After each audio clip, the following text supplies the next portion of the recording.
toujours en bref, monsieur le maire, dites-nous pourquoi vous instaurez une obligation d'avoir un permis de louer avant de proposer en location un appartement.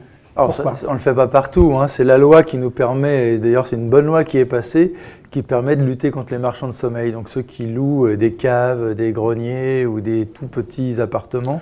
On comprend et la donc démarche. on a zoné la ville sur les lieux où il y a des risques, donc c'est pas toute la ville, hein. On a zoné des endroits où il y a déjà des marchands de sommeil repérés et donc qui nous permettent de mieux surveiller ce qui se fait. Alors on comprend la démarche. Quelqu'un avant de louer doit déposer un permis. On imagine que pour ce permis, pour qu'il soit donné, vous faites une inspection. Oui, il y a le service d'hygiène qui passe. Mais est-ce que vous pensez vraiment que ces vendeurs de sommeil, c'est comme ça que vous les appelez, Marchands de sommeil. ces marchands de sommeil, c'est comme ça que vous les appelez, qui savent eux-mêmes qui sont pas dans la légalité, est-ce que vous pensez qu'ils vont faire savoir leur intention de louer des logements? Et tout ça, ça se passe sans publicité. Oui, mais ils sont obligés de le faire. Donc après, nous, on repasse, les locataires viennent nous voir. Parce que le problème des marchands de sommeil, c'est qu'ils louent dans des conditions indignes à des gens, à des conditions très chères. Et après, ces personnes, c'est normal d'ailleurs, ils ne veulent pas rester dans cette situation, ils demandent un appartement. Ça nous permet de repérer celles et ceux qui feraient des locations de manière indue. Alors peut-être qu'on ne les aura pas au premier coup, mais on les aura au second. Et généralement, quand on loue des appartements pas très insalubres, comme vous dites, c'est dans le secret, c'est parce que des gens n'ont pas trouvé mieux, n'ont pas trouvé autre chose. Mais le secret ne dure pas, puisque les personnes, à juste titre, cherchent à avoir un logement. Donc de toute façon, on les repérera. Alors, vous avez déjà résorbé des logements insalubres.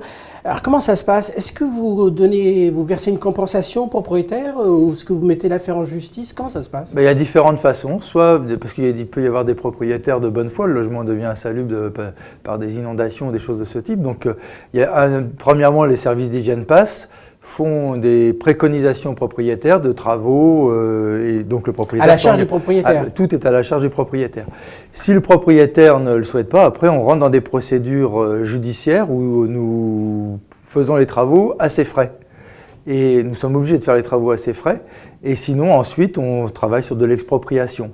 Donc dans ces cas-là, soit il y a des ventes à l'amiable avec la ville, pour nous permettre de résorber le logement insalubre, soit nous faisons des affaires juridiques, enfin on passe par la loi et on exproprie. Et quand vous passez par les affaires juridiques… Et c'est les domaines, c'est pas nous qui fixons les tarifs, ce sont toujours les domaines pour le prix. Alors quand vous passez par les affaires de justice, vous gagnez à chaque fois les procès?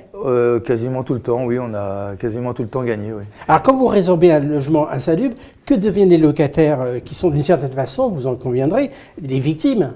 Est-ce que vous leur proposez un appartement? Deux solutions. Soit le propriétaire vend vide, et donc il vend plus cher parce que le logement est vide, donc il a trouvé une solution à ses locataires, ou en tout cas il n'y a plus de locataires dedans, et donc on achète au prix libre.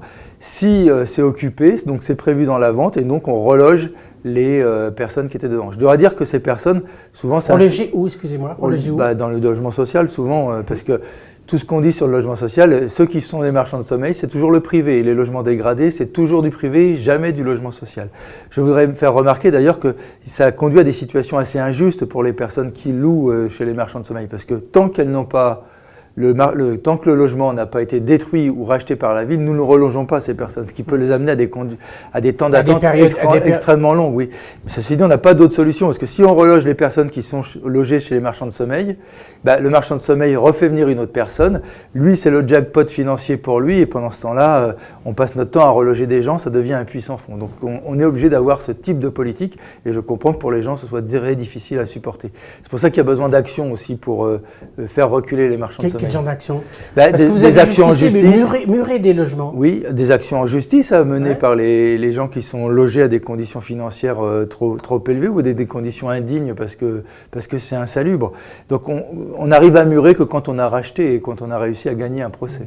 Alors vous allez parfois loin dans vos actions parce que vous faites des panneaux pour dénoncer. Ici, j'ai vu des panneaux, ici un vendeur de… Oui, parce que ce sont des gens indignes, il faut les dénoncer. Ces personnes qui exploitent le mal logement pendant que l'État ne construit pas assez de logements, eux ils en profitent. Parce qu'en fait, ce sont les marchands de sommeil qui profitent du manque de logements sociaux dans notre pays. Alors est-ce qu'il reste encore des logements insalubres dans votre ville, monsieur le maire? Oui, il en reste certainement plus de 200. 200, c'est beaucoup. Donc il y en avait 1000, on en a résorbé 700 à 800.